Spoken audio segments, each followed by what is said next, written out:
చచ్చిపోతున్నానని మా మావయ్య ఎప్పుడైతే సిగమూగి చెప్పాడో ఆ విషయం మా అన్నయ్యకి తెలిసి, మా అన్నయ్య వాళ్ళ సభకునికి ఆయన వచ్చి ఇంకా ఆయన వచ్చి ఏడ్చాడు బాగా. నా కాళ్ళు చేతులన్నీ కూడా ఇంత సన్నగా అయిపోయాయి. అసలు నాకంటూ ఒక ఆకారం అనేది లేదు. ఇట్లా పొట్ట మీద చేపెట్టి నన్ను ఇలా పట్టుకొని పైకి లేపి ఒక పెద్ద గుమ్మడికాయలో నన్ను అది అలా పగలగొట్టి, మధ్య నుంచి పగలగొట్టి నన్ను ఆ గుమ్మడికాయలు వేసి నా జుట్టుతో ఆ గుమ్మడికాయను చుట్టేసిందని. ఏంది దెయ్యం? ఇది ఏదో పాత సినిమాలు ఉంటాయి, ఆయన పేరేంది, విఠలాచారి సినిమాలు. ఆ దెయ్యం వచ్చి, తెల్ల దెయ్యాలు వచ్చి పొయ్యిలో కాళ్ళు పెడతాయి. అసలు దానికంటే దారుణంగా ఉంది ఇది. అసలు ఎక్కడ మనం వినం గుమ్మడికాయలో ఈవిని తీసుకెళ్లి పట్టుకొని అందులో అసలు ఎలా సాధ్యం అవుతుంది? గుమ్మడికాయ ఎంత ఉంటది, ఇవి అందులో ఎలా పట్టిద్ది? ఇక నాకు నా నోటు నాలుక ఇంకా రావట్లేదు, మాట్లాడడానికి రావట్లేదు. ఇప్పుడు కూడా రావట్లేదు. ఇంకా అసలు చిమ్మ చీకటి, మసక చీకట్లో సాంగ్ వేసిద్దండి. ఇప్పుడు సింహ చీకటి అంటే అయ్యో చీకటి, చూద్దామన్నా కూడా ఏం కనపడట్లేదు. అలాంటి పరిస్థితిలోనికి వెళ్ళిపోయాను అనమాట. అందరూ వాళ్ళ ప్రయత్నం అంటూ వాళ్ళు చేస్తూనే ఉన్నారు. అంటే ఇప్పుడు ఈవిడ గుమ్మడికాయలో పెట్టిన విషయం వాళ్ళందరూ చూసారా? చీకటి కొంది, సింహ చీకటి. ఈవిడికి కనపడట్లేదు ఏమి, వాళ్ళకి కనిపిస్తుంది కదా. మరి ఇప్పుడు ఏమైనా గుమ్మడికాయలో పెడితే చూద్దాం, అదే కన్ఫర్మ్ చేసిద్దాం. ఇంకో గంట సేపట్లో నేను తీసుకెళ్తాను అనేసి చెప్పి నా పక్కన నిలిచిన ఆ శక్తి ఒక్కొక్కటి కొన్ని వేల శక్తులు కనిపించినాయండి. ఇప్పుడు ఈ బక్కదాని కోసం అన్ని వేలు రావాలా?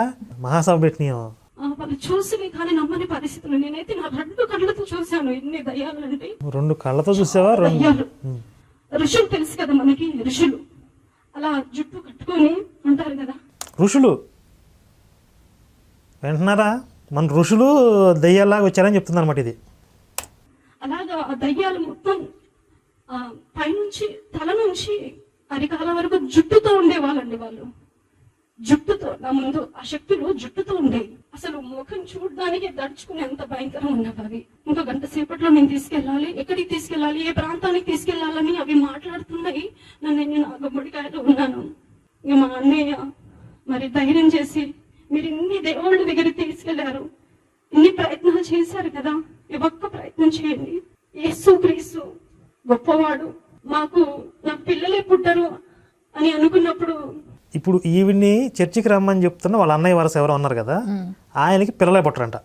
అంటే డాక్టర్లు సర్టిఫికేట్ ఇచ్చేసారు నీకు పిల్లలు పుట్టరని. ఇప్పుడు తర్వాత ఏం చెప్పిద్ది ఈవిడ? మా అన్నయ్య చర్చికి వెళ్తే పిల్లలు పుట్టారని చెప్పిద్ది. మరి చర్చికి వెళ్తే పాస్టర్ గారి ప్రసాదం కదా, పుడతారు. చెప్పు. నమ్మడంతో నాకు కుమారుడు జన్మించాడు, పరిశుద్ధ కుమారుడు. నా మాట విను, ప్రమిళ బాగుపడుతుంది, చెల్లె బ్రతికితే చాలు, ఒక్కసారి ప్రార్థన చేపి అని మా బావని, మా మావయ్యని, మా ఆయనని బతిలాడి. అప్పటికి విసిగిపోయి ఉన్న నా భర్త అసలు దేవుడే లేడు, దేవుడే ఉంటే నా భార్య. ఇప్పుడు సీన్ పండాలంటే ఎప్పుడైనా సరే ఆపోజిట్ ఒక హీరో ఎలివేషన్ రావాలంటే ఆపోజిట్ హీరో ఎందుకు వస్తాడే, రాడు, ఎవడొస్తాడు, ఇలా వెటకారంగా మాట్లాడేవాళ్ళు, నెగిటివ్గా మాట్లాడేవాళ్ళు ఉన్నారనమాట. అప్పుడు హీరో ఎలివేషన్ బాగా పండిద్ది. అసలు ప్రతి ఒక్కళ్ళు కూడా ఈ ఫార్ములా ఫాలో అవుతున్నారు. అంటే అసలు ఈ సాక్ష్యాలు, ఈ టెస్ట్ అన్నీ ఒక్కళ్ళే డిజైన్ చేస్తారని నా డౌట్. లేదా ఒక ఫార్ములా ఫాలో అవుతున్నారు వీళ్ళందరూ. ఇంతటి గతికి అప్పచెప్తారా? ఎన్ని దేవుళ్ళు కావా? మేము తరతరాలుగా పూజించుకుంటూ వస్తున్నాం కదా, మా నాన్న పూజారి కదా, ఈ మా ఇంట్లోనే ఇలాంటి గతి పట్టింది. అసలు దేవుడే లేరు. మాంత్రికుడు నా భార్యని ఇంతగా పీడిస్తుంటే ఈ దేవుళ్ళందరూ ఏం చేస్తున్నారు అని ఈ ఏడవని వ్యక్తులు అంటూ లేరండి ఆ ప్రాంతంలో మమ్మల్ని బట్టి. ఎందుకు నువ్వేం వద్ద ఏం పొడిచావని నువ్వు పోతుంటే ఏడవాలి? అసలు ఏం బీకేవని నువ్వు? ఇప్పుడు ఎవడ కొంపలో ఆడిగే దిక్కు లేదు, ఆ ప్రాంతం అంతా వచ్చి నువ్వు ఏదో పొడిచావని నీ కోసం ఏడుస్తున్నారు. నాతో అవి మాట్లాడుకుంటూ నేను గుమ్మడికాయలో ఉన్నా, నన్ను ఇప్పుడు ఇప్పుడు గుమ్మడికాయలో ఉంటే పక్కన తిరిగి గుమ్మడికాయలు పోయింది అంటే అర్థం కావట్లేదు వాళ్ళకే. అదే అడుగుతోంది అప్పటి నుంచి, ఆడ గుమ్మడికాయలో ఉంది ఎలా? గుమ్మడికాయలోంచి ఇప్పుడు గుడ్డులోంచి పిల్ల పగలగొట్టుకుని బయటకు వచ్చినట్టు దానిలోంచి బయటకు వచ్చింది. నువ్వు ప్రార్థన చేయగానే ఏదైనా జరగచ్చు. మంచం కింద మంత్రసాని, మంచం పైన దొంగ స్వరాలు అన్నట్టు ఉంది ఇది. మంచం కింద మంత్రసాని, మంచం పైన దొంగ స్వరాలు, కడుపు లేకుండా నటించే ఆవిడనే. గుమ్మడికాయ బయట దెయ్యాలు, గుమ్మడికాయ లోపల ఈ 2 నాటకాలే. ఒక పెద్ద గొయ్యి ఉందండి, లోతగిన గొయ్యి. ఆ గొయ్యిలో నన్ను వేసి కాళ్ళతో గొయ్యి తవ్వి నన్ను అందులో వేసేసి నా మించి పెద్ద బండరాయిని వేసారండి. కొన్ని వేల దెయ్యాలు వచ్చి ఈవిడ పక్కన నుంచుని ఎంత ప్లాన్ చేస్తున్నాయి అసలు ఈవిడ ఏం చేయాలని. అవును, అవి చంపేసాయో. పెద్ద గొయ్యి తవ్వి పెద్ద బండరా వేసి చంపేయాలని. అంటే టైం అవ్వాల, గంట టైం ఉంది, ఆ టైం అయిపోయాకే చంపాలంట, ముందు చంపమంటే ఇంతకు చెప్తుంది కదా, ఇంకొక గంట టైం ఉంది నీకు రా అని అంటున్నాయని. అంటే అరుంధతిలో పశుపతి ఉంటాడు, రొమాంటిక్ గా ఉంటాడు. పశుపతి లాంటి దెయ్యం అన్న అయితే కొంచెం ఇంట్రెస్టింగ్ ఉండేది కథ.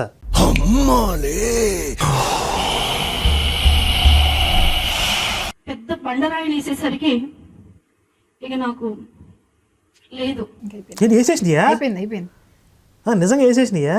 అసలు నాకు అర్థం అవ్వట్లేదండి. అది ఆవిడ ఊహించుకుంటోందో నిజంగా జరుగుతుందో ఆవిడ అలా ఫీల్ అవుతుందో మనకు తెలియట్లే. అసలు అది ఏం చెప్తుందో అర్థం కావట్లేదు. ఇంతకు ముందేమో అవి చెప్పుకుంటున్నాయి అన్నట్టుగా చెప్పింది, ఇప్పుడు నన్ను వేసేసింది అయిపోయింది అన్నట్టు చెప్తుంది. గొయ్యితో వేసేసాయి అందులో. వేసేయా?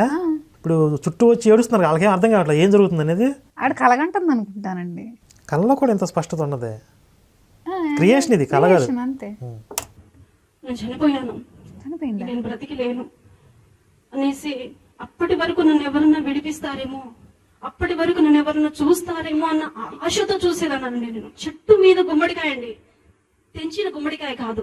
ప్రతి ఇంటి కట్టడానికి గుమ్మడికాయ తీసుకెళ్తారు కదా, అలా నేనున్న గుమ్మడికాయ ఎవరన్నా చూసి తెంచుకుపోతారేమో, అట్లా నేను బయటపడతా, వీళ్ళ చేతి నుంచి నేను విడిపించబడతా, నన్ను చూస్తారేమో అని నేను చూస్తా ఉంటే. గుమ్మడికాయ చెట్టు మీద ఉన్న గుమ్మడికాయ తెంచింది కాదు, మరి చెట్టు మీద ఉన్న గుమ్మడికాయని తీసుకెళ్లి గోతులు ఎలా వేశారు? చిన్న పిల్లలండి, చిన్న పిల్లలు వచ్చి అన్ని గుమ్మడికాయలు తెంచుకుంటూ వెళ్ళిపోతున్నారు, కానీ నేనున్న గుమ్మడికాయని మాత్రం ఎవ్వరు చూడట్లేదు. అమ్మో అయ్యో, అసలు ఎంత కాన్ఫిడెంట్గా చెప్తుంది. వాళ్ళు ఎదురుగా కూర్చుని వింటున్నారు. మిమ్మల్ని గొర్రెలు అనడంలో తప్పేమైనా ఉంటే చెప్పండి, న్యాయంగా చెప్పండి. మిమ్మల్ని గొర్రెలు అనడంలో ఏమైనా తప్పు ఉందా? అస్సలు లేదు కదా కదా. అవి నవ్వుకుంటూ నిన్ను మేము బంధించాక ఇంకెవరు దించుతారు? ఎవరన్నా వచ్చి నేను తీసుకెళ్తారని చూస్తున్నావా, నేను విడిపిస్తానని చూస్తున్నావా? జరగదు. అలాంటి ఆశలుంటే నువ్వు చంపుకో, ఇంక లేదు నీకు అనేసి అవి మాట్లాడుకుంటూ, అవి మాట్లాడే స్వరం ఎట్లా అంటే మనుషులు మాట్లాడినట్టే మాట్లాడేయండి. నాకు ఇంట్రెస్ట్ పోయింది. ప్రోగ్రామ్ వస్తే రావండి, పోతే పోనేవండి. అసలు ఈ సాక్ష్యాలు చూడటం ఏంటో, మాకు ఈ టార్చర్ ఏంటో. అవి మాట్లాడుతున్న శబ్దము దడ పుడుతుందండి. నన్ను నా పని అయిపోయింది అనేసి నన్ను ఆ గుంటలు వేసినాక చనిపోయిన జీవ క్షవంలా అయిపోయాను నేను. అంటే ఇక్కడ మనం ఈవిడ ఒక్కదాని యొక్క మానసిక పరిస్థితి గురించి కాదు, ఈవిడ ఎదురుగా ఉండి చెప్తుంటే, ఈ కాకమ్మ కథలు చెప్తుంటే ఎదురుగా కూర్చుని పేపు పేపు దేవుడు అంటున్నారా, అసలు వాళ్ళని చూసి జాలిపడాలి. అసలు ఏ ధైర్యంతో వీళ్ళు ఈ వీడియో అప్లోడ్ చేశారు? ఒక్కసారి ఈ వీడియో కొన్న కామెంట్లు చూస్తే దేవుడికే మహిమ కలుగును గాక అని ఉంటాయి. ఒక్కడు కూడా తలకాయ ఉండదు. అంటే ఆ ఐక్యూ లెవెల్స్ తక్కువగా ఉన్న ఆ గొర్రెలను టార్గెట్ చేసి పుట్టుకొచ్చిన మతం కదా ఇది. ఇలాంటి కథలే ఉంటాయి.